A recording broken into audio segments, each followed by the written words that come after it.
பரிசுத்தாவியின் நாமத்தினாலே ஆமென். உட்கார்.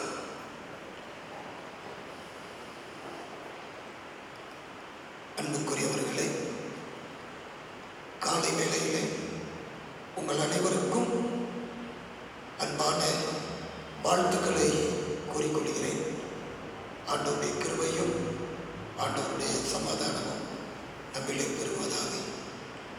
காலை நேரத்திலே நம்முடைய அருகாமையில் இருக்கின்றவர்களுக்கும் வாழ்த்து சொல்வது நல்லது.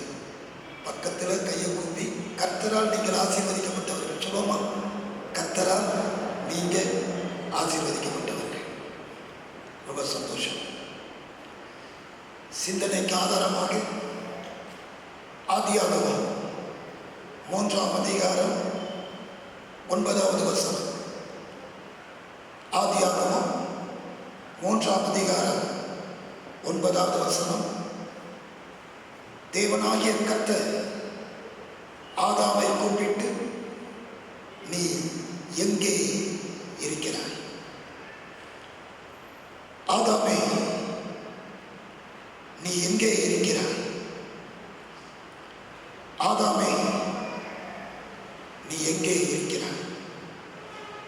இந்த நாளினுடைய தலைப்பு சிதைக்கப்பட்ட மனுக்குலம். சிதைக்கப்பட்ட மனுக்குலம். அந்த கிராமம் ரொம்ப பரபரப்பாக இருக்குது. கிராமத்தில் உள்ள மக்கள் எல்லாம் கூடி வந்து விட்டார்கள். அந்த மரத்தின் அடிவாரத்திலே திரள் கூட்ட ஜனங்கள் கூடி நின்று அந்த மரத்தின் உச்சிக்கு இருக்கிற அந்த மனிதனை பார்த்து சொல்றாங்க, இறங்கிருப்பார், தயவு செய்து இறங்கிவிடு அப்படின்னு சொல்லி எல்லாரும் சொல்றாங்க. அவன் சொல்லுகிறான், நான் இறங்க மாட்டேன், நான் இறங்க மாட்டேன் அப்படின்னு சொல்லி அவன் பிடிவாதமாக அந்த மரத்தின் உச்சியிலே போய் நின்று கொண்டு எல்லோரையும் விரட்டி கொண்டிருக்கிறான். எல்லோரும் சொல்லி பார்த்தார்கள். ஊரின் பெரியவர்கள் எல்லாம் வந்து சொன்னாங்க. அவனுக்கு வேண்டிய நண்பர்கள் எல்லாரும் வந்து சொன்னாங்க, எப்பா மரத்தை விட்டு கீழே இறங்கியிருப்பான், நல்லதல்ல என்று சொல்லி அவனை அழைத்தார்கள். அவன் சொன்னான், இன்னும் என்ன நீங்கள் எல்லாரும் விரட்டிட்டு இருந்தீங்கன்னா மேலிருந்து கீழே குதிச்சிருவேன் அப்படின்னு சொல்லி பயம் கட்ட ஆரம்பிச்சான். ரொம்ப நேரமானது, பல மணி துளிகள் போய்விட்டது. யோசித்து யோசித்து பார்த்தாங்க, ரொம்ப உயரமான மரம், இவன் உச்சிக்கு போயிட்டான். ஆகவே மேல மரத்தில் ஏறி இவனை இறங்குவது கடினமான ஒரு காரியமாக இருந்தது. கடைசியாக யோசித்தார்கள், நம்ம எல்லாரும் கூப்பிட்டு பார்த்தாச்சு, இவன் வரமாட்டான், இறங்க மாட்டான். சரி, நம்ம ஊரில் ஒரு வயசான போதகர் இருக்கிறார் அல்லவா, அந்த போதகரை போய் அழைச்சிட்டு வந்து அவனை இறங்க சொல்லுவோம்னு சொல்லிட்டு ஒரு முடிவெடுத்து எல்லாரும் போதகர்கிட்ட வந்தாங்க. ஐயா, இப்படி ஒருவன் வீட்டில் தகராறு பண்ணிட்டு மரத்துக்கு மேலே ஏறி உட்கார்ந்துக்கிட்டு கீழே வர மாட்டேன்னு சொல்லிட்டு இருக்கிறான். நாங்கள் பல மணி நேரம் அவனை முயற்சி செய்து அழைத்து பார்த்து விட்டோம், அவன் இறங்க மாட்டேன்னு சொல்லிட்டான். இப்போ நீங்கள் ஒரு உதவி செய்யணும், நீங்கள் வந்து அவன் கொஞ்சம் தயவு பாராட்டி அவன்கிட்ட இறக்கமாக பேசி கீழே இறங்கி விட்டுருடையா அப்படின்னு சொல்லி போதகரை அழைச்சிட்டு போனார். போதகர் போனார். உச்சியில் இருக்கிறவனை பார்த்தார். தம்பி, தயவுசெய்து இறங்கிருங்களேன் அப்படி சொல்லி கேட்டார். அவன் சொன்னான், ஐயா நான் இறங்க மாட்டேயா அப்படின்னு சொன்னான். அவன் சொன்ன உடனே போதகர் ஒன்று சொன்னார், தன்னுடைய கரத்தை உயர்த்தி அப்படின்னாரு, யாகமா இறங்கா? எல்லாருக்கும் ஆச்சரியமாயிட்டு. எல்லாரும் பார்த்தாங்க, என்னடா போதகர் அவனை பார்த்து கூப்பிட்ட உடனே வந்து விட்டார். வேகமாக கீழே இறங்கணும். எல்லாரும் போய் கேட்டாங்க, ஐயப்பா இவ்வளவு நேரம் நாங்கள் கூப்பிட்டோமே, நீ ஒன்றுமே பதில் சொல்லாமல் மேலே இருந்துக்கிட்டியே, நம்ம ஐயா வந்து சொன்ன உடனே இறங்கிட்டியே. ஐயா என்ன சொன்னார் தெரியுமா? அவர் சொன்னது நான் சொல்லட்டுமா? கீழே இறந்து இல்லைன்னா என்ன செஞ்சிருவேன், மரத்தை வெட்டிவே அப்படின்னு சொல்லி சொன்னார். அதனால தான் நான் இறங்கிட்டேன். உடனே போதவர்கிட்ட கேட்டாங்க. போதவர் சொன்னார், இல்லைப்பா நான் அப்படி சொல்லலை, உனக்கு நேரே சிலுவையெல்லாம் வரைஞ்சேன், உனக்கு நேரே சிலுவையை தவறாச்சு. சிலுவை வீழ்ந்து போன மனுக்குலத்திற்கு வாழ்வளிக்கும் ஒரு அடையாளம், நம்பிக்கையின் சின்னம். வீழ்ந்து போன மனுக்குலத்தை மீட்பதற்கு அது ஒரு உன்னதமான நம்பிக்கையின் அடையாளம். மனுக்குலம் சிதைவுபட்டது, சிதைந்து போன மனுக்குலம். கடவுள் உலகத்தை படைத்தார். ஆதியாகமம் 1ஆம் அதிகாரத்தில் படிக்கிறோம் அல்லவா, எல்லாவற்றையும் படைத்த ஆண்டவர் நல்லது என்று கண்டார். மனிதனையும் படைத்தார். மனிதனையும் படைத்து அங்கே பார்க்கும் பொழுது எல்லாம் நன்றாக இருந்தது. ஆகவே மனிதனை படைக்கும் பொழுது கர்த்தர் சொன்ன காரியம், நாம் நம் சாயலாக மனிதனை படைப்போம் என்று ஆதாமை படைத்தார். ஆதாமையும் ஏவாளையும் அவர் படைத்தார். படைப்பின் மணிமகுடமாக அவனை வைத்திருந்தார். கடவுள் படைத்த அந்த படைப்பில் எல்லாம் நன்றதாக இருந்தது. ஆனால் பாவம் காணப்படவில்லை. பாவம் கடவுளால் உண்டாக்கப்படவில்லை. ஆதாம் பாவத்தின் காரணியாக மாறிவிட்டார். கடவுள் மனிதனை படைத்த நோக்கம், அவனை மணிமகுடமாக வைத்ததின் நோக்கம், கடவுள் அவனை உருவாக்கியதின் நோக்கம் வேதத்தில் தெளிவாக சொல்லப்பட்டிருக்கிறது. ஆதியாகமத்தின் புத்தகத்திலே நீங்கள் 1 அதிகாரத்திலும் 2வது அதிகாரத்திலும் அநேக காரியங்களை பார்க்கலாம். 1 அதிகாரத்திலே படைத்த மனிதனை ஆண்டவர் என்ன செய்தாராம் பாருங்கள். ஆதியாகமம் 1:28 சொல்லுகிறது, அவனை ஆசீர்வதித்தார். ஆதியாகமம் 1:28 பின்பகுதியிலே மனிதனை கடவுள் ஆசீர்வதித்தார். 2வதாக அதே 1 அதிகாரம் 28வது வசனம் சொல்லுகிறது, அவனுக்கு ஆளுகை செய்வதற்கான அதிகாரத்தை கொடுத்தார். 3வதாக ஆதியாகமம் 1ஆம் அதிகாரம் 29வது வசனம் சொல்லுகிறது, அவனுக்கு ஆகாரம் கொடுத்தார்.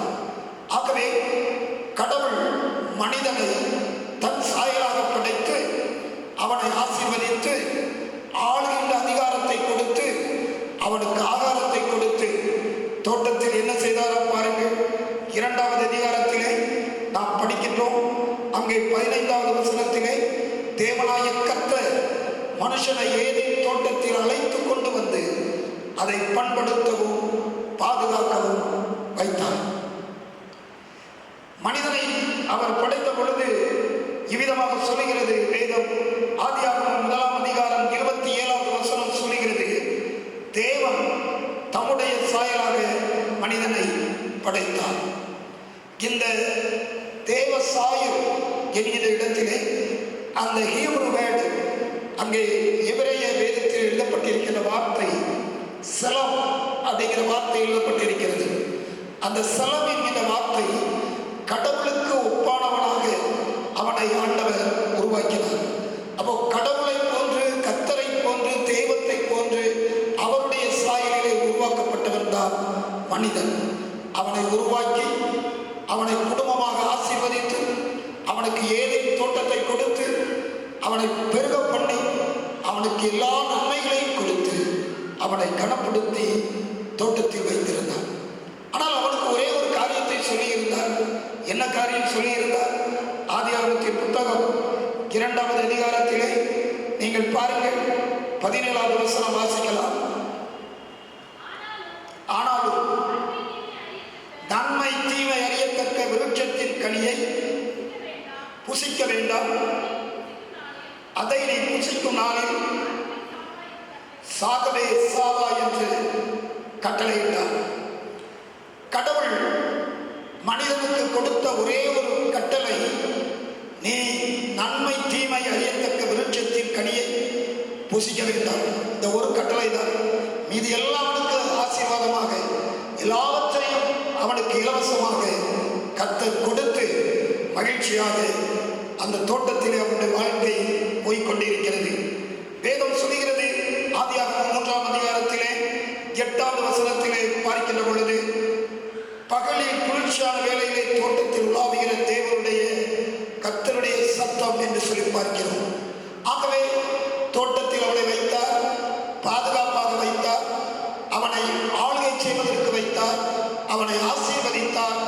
எல்லா நன்மைகளையும் அவனுக்கு கொடுத்தார். கட்டளை ஒன்றையும் கொடுத்தார். தினந்தோறும் கடவுள் அவனோடு பேசிக் கொண்டிருந்தார். கடவுளும் மனிதனும் ஒருமித்து வாழ்ந்தார்கள். ஏதேன் தோட்டத்திலே கடவுளும் மனிதனும் மகிழ்ச்சியோடு அவர்கள் வாழ்ந்து கொண்டு வந்தார்கள். கடவுள் அங்கே அவர்களோடு நெருக்கமான உறவு கொண்டு இருந்தார். ஆதாமை அதிகமாக நேசித்தார். ஆதியாகமம் 3ஆம் அதிகாரம் மிகவும் ஒரு முக்கியமான அதிகாரம். இந்த திருமறையின் அனைத்து புத்தகங்களுக்கும் ஒரு மையமான ஒரு அதிகாரமாக ஆதியாகமம் 3ஆம் அதிகாரம் திகழ்கிறது. காரணம், அந்த 3வது அதிகாரத்தில் தான் பாவம் என்கின்ற ஒன்று உள்ளே நுழைவதை பார்க்கிறோம்.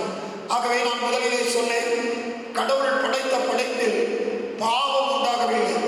கடவுள் எல்லாவற்றையும் நன்றாக கண்டார், நல்லது என்று கண்டார். ஆனால் பாவம் ஆதாமின் வழியாக அங்கே உள்ளே வந்தது என்பதை நாம் பார்க்கிறோம். அந்த தோட்டத்திலே சர்ப்பம் மிகவும் ஞானமுடையதாக இருந்தது என்று வேதம் சொல்லுகிறது.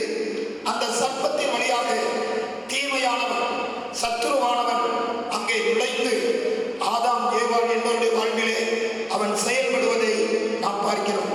ஆதியாகமம் 3ஆம் அதிகாரத்திலே 4ஆம் வசனம் சர்ப்பம் ஸ்திரீயை நோக்கி சொல்லுகிறது, நீங்கள் சாகவே சாவதில்லை. நீங்கள் தோட்டத்தின் நடுவில் இருக்கிற விருட்சத்தின் கனியை நீங்கள் சாப்பிடலாம் என்று கடவுள் சொன்ன காரியத்தை நீங்கள் நினைத்து ஒன்றும் நினைக்க வேண்டாம். நீங்கள் அதை புசிக்கும் நாளிலே உங்கள் கண்கள் திறக்கப்படும் என்றும், நீங்கள் நன்மை தீமை அறிந்து தேவர்களைப் போல இருப்பீர்கள் என்றும் தேவன் அறிவார் என்று அங்கே ஒரு காரியத்தை சொல்லுகிறது. நன்றாக கவனிக்கணும். வீழ்ந்து போகின்ற மனுக்குலத்தை, வீழ்ந்து போகின்ற மனிதர்களை குழப்பத்திற்குள்ளாக மாற்றுபவன் தீயவன்.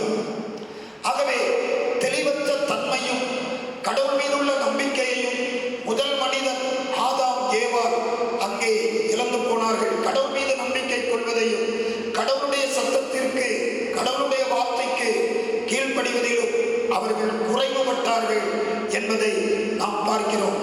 இப்போ என்ன நடக்குது பாருங்கள். கீழ்ப்படியாமை என்கின்ற ஒரு பாவம் அங்கே நுழைந்ததினாலே மனிதன் வீழ்ச்சி காண்கிறான்.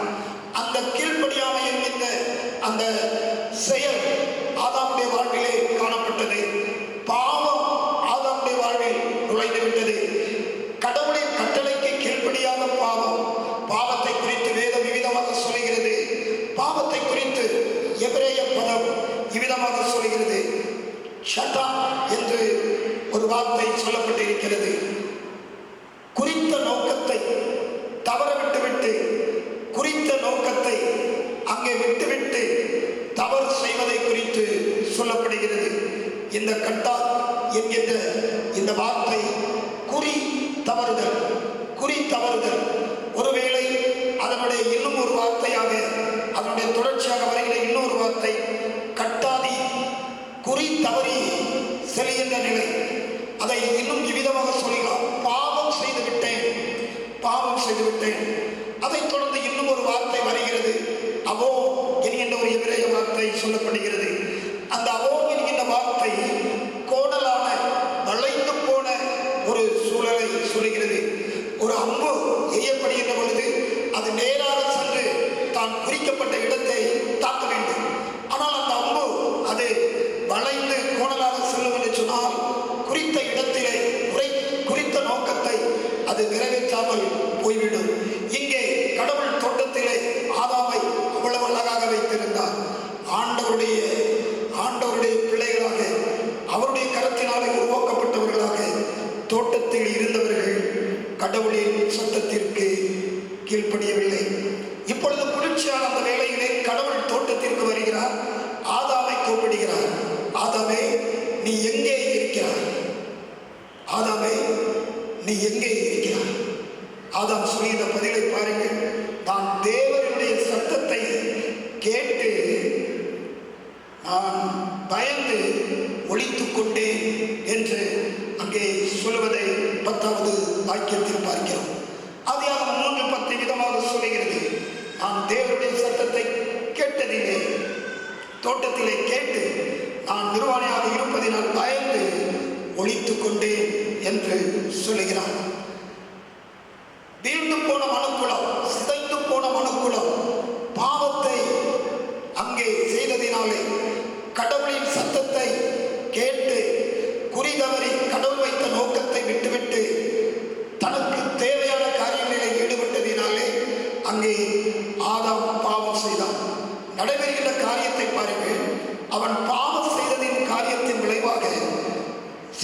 காரியங்கள் நடைபெறுகிறது.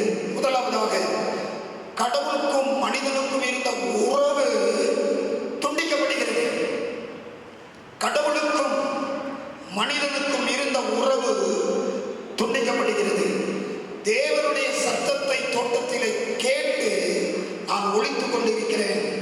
தவறு செய்த மனிதன் அவன் தன்னுடைய தவறை உணராதவனாக கடந்து செல்கின்ற பொழுது கடவுளை விட்டு பின் விலகி போவதை நாம் பார்க்கிறோம். ஆகவே முதலாவதாக ஆதாம் அங்கே கடவுளுடைய உறவை விட்டு தூரம் போய்விட்டான். கடவுளுடைய உறவை விட்டு அவன் ஒழித்துக் கொண்டான். இரண்டாவதாக அங்கே சொல்லுகிறான், நான் பயந்து போனேன். தவறு செய்கிற மனிதனுக்கு பயம் உண்டாகும். ஒருவேளை நம்முடைய வீடுகளிலே பாருங்கள், உங்கள் குழந்தை ஒரு தவறு செய்துவிட்டார், உங்கள் பிள்ளைகள் ஒரு தவறு செய்துவிட்டார், உங்களை கண்டால் அச்சம் கொண்டு எங்க போய் ஒழிச்சுவிடும். உங்கள் குழந்தைகள் தவறு செய்தால் உங்களை பார்த்தவுடன் எங்க போய் ஒழிச்சுவிடும்? கதவுக்கு பின்னாடி போய் ஒழிச்சுவிடும். நீங்கள் சொல்லவில்லை, அது தவறு செய்வது என்பதை நீங்கள் காணவில்லை. ஆனாலும் அதனுடைய உள்ளத்தில் ஏற்படுகின்ற பயம், செய்த தவறுக்கு விளைவு உண்டு, தண்டனை உண்டு என்பதை அறிந்து பயந்து ஒழித்துக் கொள்வதை பார்க்கிறோம். ஆதாமின் இடத்திலே காணப்பட்ட இரண்டாவது காரியம், அவன் பயந்து ஒழித்துக் கொண்டான். மூன்றாவதாக நாம் பார்க்கும் பொழுது, அவன் அங்கே பாவத்தின் காரியத்தில் தன்னை ஈடுபடுத்திக் கொண்டதினாலே தேவ பாதுகாப்பை விட்டு அவன் அங்கே விலக்கப்பட்டான். அவனுக்கு தேவனுடைய பாதுகாப்பு இருந்தது. தேவனுடைய பாதுகாப்பு ஆதாமுக்கு இருந்தது. பாருங்கள், அங்கே சொல்லப்பட்டிருக்கிறது 3வது அதிகாரம் 24வது வசனம், அவர் மனுஷனை துரத்திவிட்டு, தேவ பாதுகாப்பை விட்டுவிட்டு அங்கே துரத்தப்படுகின்ற சூழலிலே ஆதாம் இருப்பதை பார்க்கிறோம். தேவ உறவு பிரிக்கப்படுகிறது. தேவனுடைய சமூகத்தில் நிற்பதற்கு பயம் ஏற்படுகிறது. தேவனுடைய பாதுகாப்பு அற்று போய்விடுகிறது. மனிதன் வீழ்ந்து போய்விட்டான். இப்படி ஆதாம் வீழ்ந்து போனதினாலே என்ன நடைபெற்றது என்பதையும் நாம் பார்க்க வேண்டும். பாருங்கள், அங்கே ஒரு ஜட்ஜ்மெண்ட் அங்கே நடைபெறுகிறது. ஆதியாகமம் 3ஆம் அதிகாரத்திலே அங்கே ஒரு நியாய தீர்ப்பு கொடுக்கப்படுகிறது. 5 வகையான தண்டனைகள் கொடுக்கப்படுகிறது. முதலாவதாக ஆதாமுக்கு கொடுக்கப்படுகிறது, நீ அங்கே பூமியில் உழைக்கின்ற காரியங்களிலே நீ சபிக்கப்பட்டு வருத்தத்தின் காரியத்தை புசிப்பாய். ஏவாளுக்கு சொல்லப்படுகிறது, வேதனையோடு குழந்தை செல்வத்தை பெற்றெடுப்பாய். இயற்கை, ஒன்றுமே அறியாத இயற்கை, அந்த இயற்கைக்கு சொல்லப்படுகின்ற தண்டனை முள்ளும் குறுக்கும் விளைவிக்கும். அங்கே சர்ப்பத்துக்கு சொல்லப்படுகின்ற தண்டனை, தரையில் ஊர்ந்து மண்ணை நீ சாப்பிடுவார். எல்லாவற்றுக்கும் பின்னணியாக இருந்து செயல்பட்ட சாத்தானுக்கு சொல்கிறார், உன் தலை நசுக்கப்படும், உன் தலை நசுக்கப்படும்.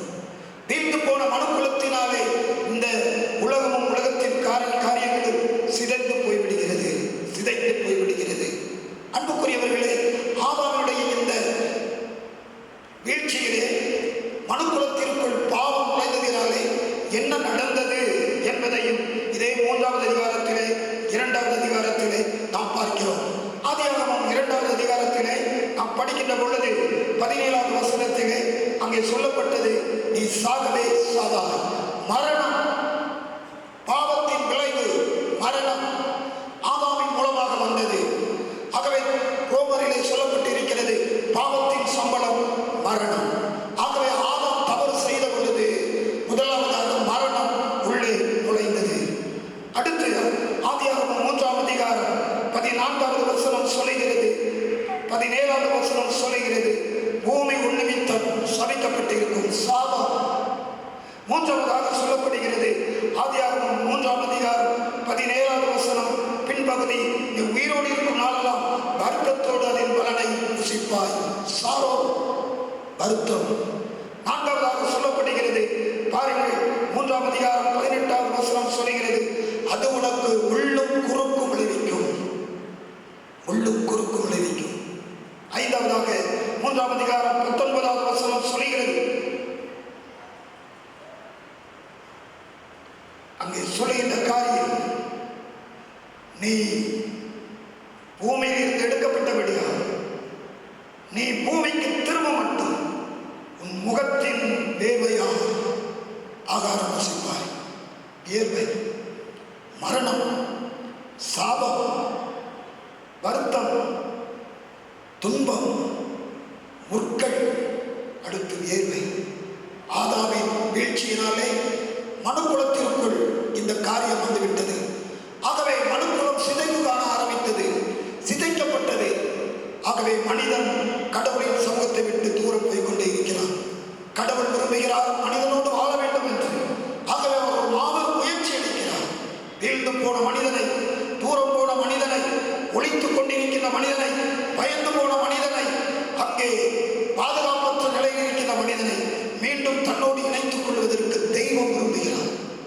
அவர் தீவிரமாக செயல்பட்டார். கடவுள் மிகவும் வேகமாக செயல்பட்டார். எப்படி செயல்பட்டார்? தன்னுடைய குமாரன் கிறிஸ்துவை உலகிற்கு அனுப்பி, தமது குமாரன் கிறிஸ்துவை உலகிற்கு அனுப்பி, அவருடைய இரத்தத்தின் விளைவாக சிலுவையின் மூலமாக நம்மை அவர் மீட்டுக் கொண்டார். சிலுவையின் அன்பின் வழியாக அவர் நம்மை மீட்டுக் கொண்டார். பாருங்கள், ஆதாமின் மூலமாக வந்த மரணத்தை அவர் ஜெயித்தார். எபிரேயர் 2ஆம் அதிகாரம் 9-15 வசனத்தை படித்துக் பொழுது, மரண பயத்தினால் வாழ்ந்து கொண்டிருக்கின்ற மக்களுக்கு மரண பயத்தில் இருந்து இயேசு விடுதலை கொடுத்தார்.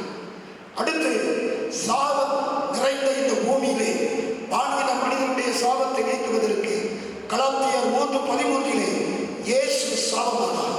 இயேசு சிலுவையிலே சாபமானார். துன்பத்தையும் வருத்தத்தையும் சுமந்து கொண்டிருந்த மனிதனுக்கு ஏசாயா 53:3 சொல்லுகிறது, அவர் உங்கள் துக்கத்தை சுமந்தார், அவர் உங்கள் பாடுகளை சுமந்தார்.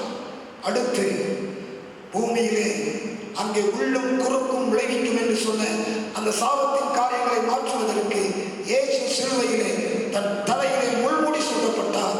யோவான் 19ஆம் அதிகாரம் 5வது வசனம். அதோடு மட்டுமல்ல, நீ வியர்வை சிந்தி உன் ஆகாரத்தை புசிப்பாய் என்று சொன்ன அந்த காரியத்தினாலே இயேசு கெத்செமனே தோட்டத்திலே மனிதனுடைய வேர்வையின் வழியாக வருகின்ற அந்த பாடுகளை விடுவிப்பதற்கு அவர் தன்னுடைய சரீரத்திலே வேர்வையை இரத்தத்தின் பெருந்துளிகளாக தரையிலே சிந்தினார். அன்புக்குரியவர்களே, பிதாவாகிய தேவன் தன்னுடைய ஒரே குமாரன் கிறிஸ்துவை வீழ்ந்து போன மனுக்குலத்தை மீட்டெடுப்பதற்கு மிகவும் தீவிரமாக செயல்பட்டு அவரை உலகத்தில் அனுப்பினார். உடைவிட்டு போன உறவு, பிரிந்து போன நிலை, பாதுகாப்பற்ற நிலை, கடவுளுடைய ஆசீர்வாதத்தை விட்டு துரத்தப்பட்ட மனிதன், இவனை மீண்டும் தன்னோடு இணைத்துக் கொள்வதற்காக கடவுள் விரும்பினார். ரோமர் 8ஆம் அதிகாரம், ரோமர் 5ஆம் அதிகாரம் 10வது வசனம் இவ்விதமாக சொல்கிறது, வாசிக்கலாம். ரோமர் 5:10. நாம் தேவனுக்கு சத்துருக்களாய் இருக்கையில் அவருடைய குமாரனின் மரணத்தினாலே அவருடனே ஒப்புரவாக்கப்பட்டுமானால், ஒப்புரவாக்கப்பட்ட பின் நாம் அவருடைய ஜீவனாலே நாம் ரட்சிக்கப்படுவது அதிக நிச்சயமாமே. அதுவும் அல்லாமல் இப்பொழுதே ஒப்புரவாகுதலை நமக்கு கிடைக்க பண்ணின நம்முடைய கர்த்தராகிய இயேசு கிறிஸ்துவின் மூலமாய் நாம் தேவனை பற்றி மேன்மை பாராட்டுகிறோம். தேவன் தமது குமாரனை உலகிற்கு அனுப்பி உடைப்பட்டு போன அந்த உறவை மீண்டும் இணைப்பதற்கு கிறிஸ்துவின் வழியாக அந்த பாக்கியத்தை தந்திருக்கிறார். எவ்வளவு மாபெரும் உன்னதமான காரியம், எவ்வளவு மாபெரும் சிறப்பான காரியம். என் அன்புக்குரியவர்களே, பிதாவாகிய தேவன் வீழ்ந்து போன மனுக்குலத்தை மீண்டும் தன்னோடு இணைத்து வாழ்வு தருவதற்கு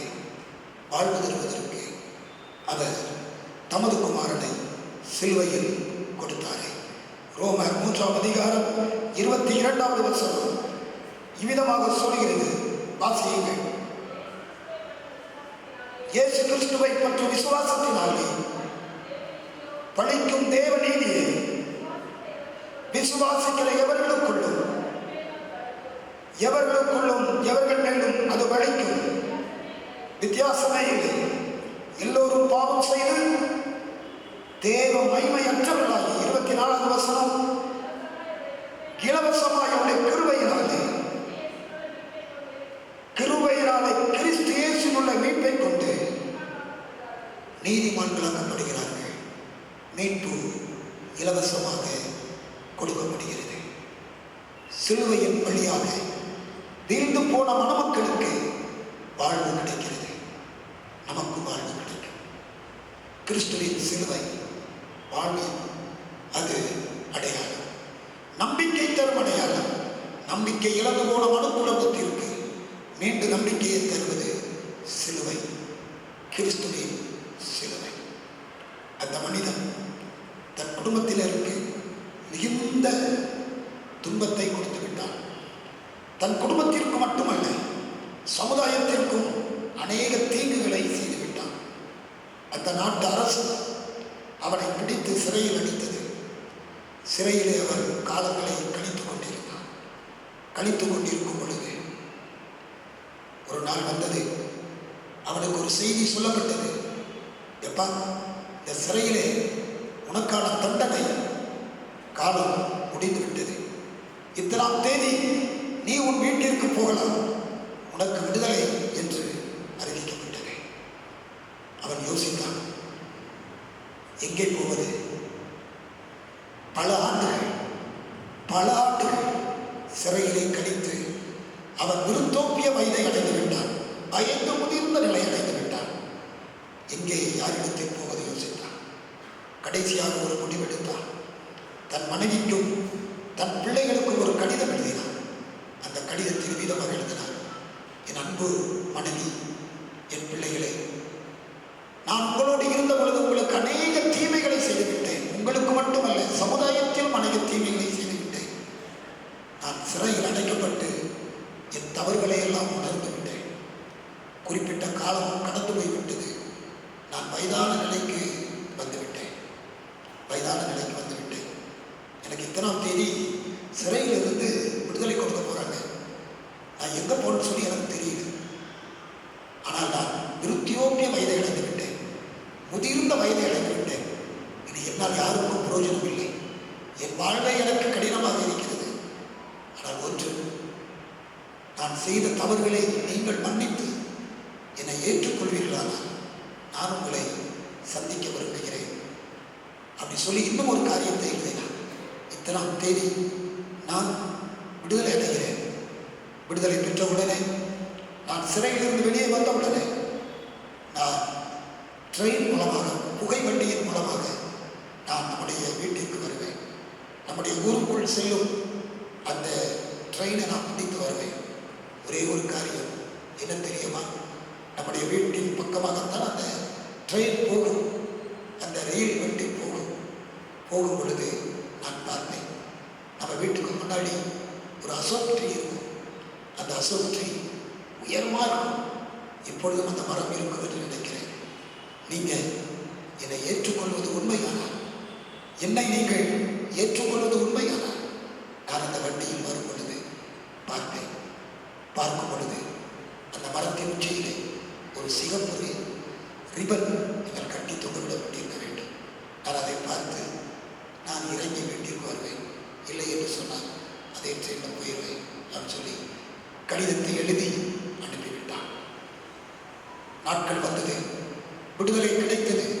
சிறையை விட்டு வெளியே வந்தான். ரயில்வே ஸ்டேஷன் வந்தான். தன் ஊருக்கு போகும் அந்த ட்ரெயினில் ஏறினான். ஒரு ஜன்னல் பக்கமாக உட்கார்ந்து கொண்டான். ட்ரெயின் புறப்பட்டது. ஒவ்வொரு பட்டணமாக கடந்த கிராமத்திற்குள்ளாக வந்தது. அவருடைய சொந்த கிராமத்திற்குள் வரும் பொழுது அவன் ஜன்னல் வழியாக தன்னுடைய 2 கண்களையும் விரித்து வைத்து பார்த்து கொண்டிருக்கிறான். இன்னும் சிறிது நேரத்தில் என் வீட்டை இந்த ட்ரெயின் கடந்து போகும். என் வீட்டிலே என் மனைவியும் என் பிள்ளைகளும் என்னை ஏற்றுக்கொள்வார்களா என்று பார்ப்பதற்கு சிகப்புரிவர் அங்கே தொங்கவிடப்பட்டிருக்கிறதா என்பதை அவன் உற்று பார்ப்பதற்கு கண்களை விரித்துக் கொண்டான். ட்ரெயின் அவருடைய வீட்டின் அருகாமையில் வந்தது. இன்னும் ஆழமாக அகலமாக தன் கண்களை விரித்து பார்த்து கொண்டே இருக்கிறான். அந்த வீடும் வந்தது. வீட்டுக்கு முன்னாடி அந்த அசோக் மரம் நின்றது. அந்த அசோக் மரத்தை எட்டி பார்த்தான். அந்த மரத்தில் ஒரு ரிபன் அல்ல,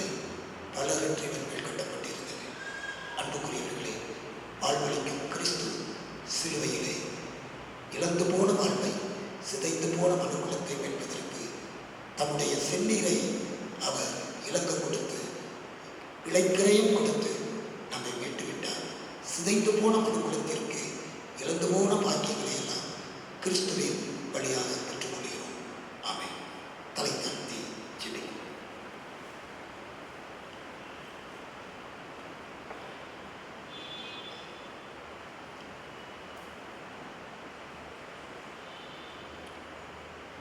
மனிதன் வீழ்ந்து போனான். கடவுள் எல்லாவற்றையும் நன்றாக படைத்தார், அற்புதமாக படைத்தார், நல்லது என்று கண்டார். மனிதனையும் நல்லது என்று கண்டார். படைப்பின் மணிமகுடமாக அவனை உருவாக்கினார். தாம் உருவாக்கிய அந்த மனிதன் தன் சொல்லுக்கு கீழ்ப்படியாமையினாலே பாவத்தை அவர் உட்புகுத்தி விட்டார். பாவத்தின் விளைவாக மனுக்குலம் சிதைந்து போனது. மரணம், பயம், வியர்வை, துன்பங்கள், பாடுகள், துக்கம், வேதனை இவைகள் உலகத்திற்குள் கடந்து வந்துவிட்டது. வாழ்வழிக்கும் கிறிஸ்து, பிதாவின் ஒரே குமாரன் கிறிஸ்து தன் ஜீவனை சிலுவையில் கொடுத்து அவருடைய திரு ரத்தத்தினாலே மீட்பை உண்டு பண்ணி உடைந்து போயிருந்த உறவை, மனுக்குலத்தோடு தெய்வத்திற்கு இருந்த உடைபட்டு போன அந்த பிரிவை ஒன்றாக்குவதற்கு, ஒப்புரவாக்குவதற்கு சிலுவையில் தன்னை கொடுத்தார். அவருடைய சிலுவையின் வழியை, அவருடைய நித்திய மீட்பை நாம் பெற்றுக் கொண்டிருக்கின்றோம். அன்புக்குரியவர்களே, உடைந்து போன உறவோடு வாழ்கின்றோமா? கடவுளுக்கு நமக்கும் சம்பந்தம் இல்லாமல் பிரிந்து போன நிலையில் இருக்கிறோமா?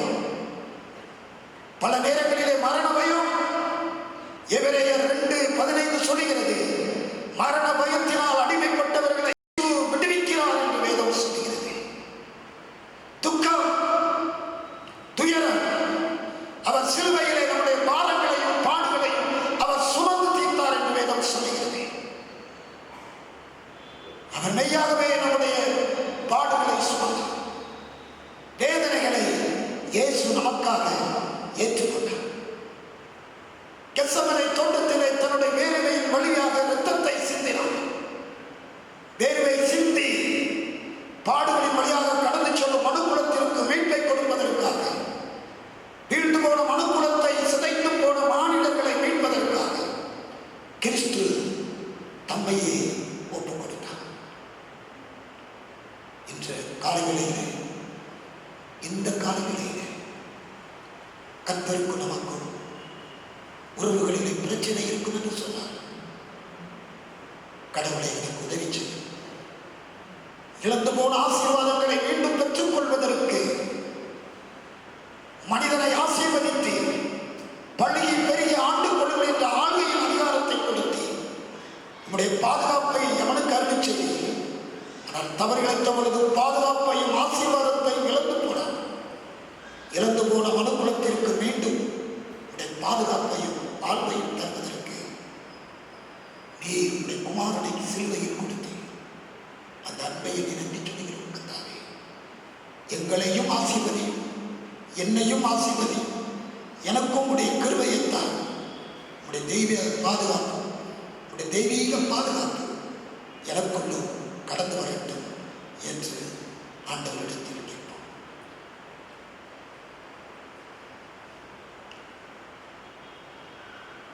எங்களை வாழ வைக்க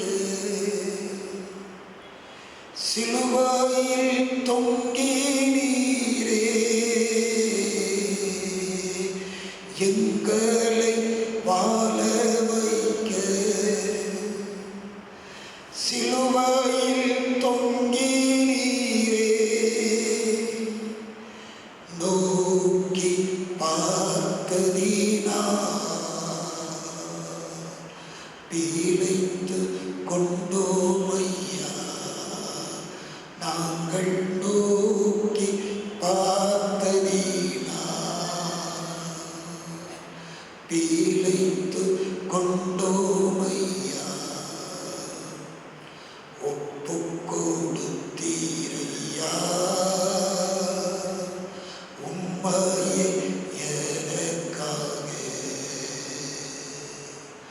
உலகின் இரட்சகரே உன்னத பலியாக. அவனத்தாவே இந்த திருக்குமாரன் கிறிஸ்துவின் வழியாக வீழ்ந்து போன மனுக்குலத்தை மீட்டெடுத்தீர். நீர் இலவசமாக கொடுத்த அந்த மீட்பின் நன்மை அவர் மூலமாக நாங்கள் பெற்றுக்கொள்ள எங்களை வழிநடத்தும். இயேசுவின் மூலம் வேண்டுகிறோம்.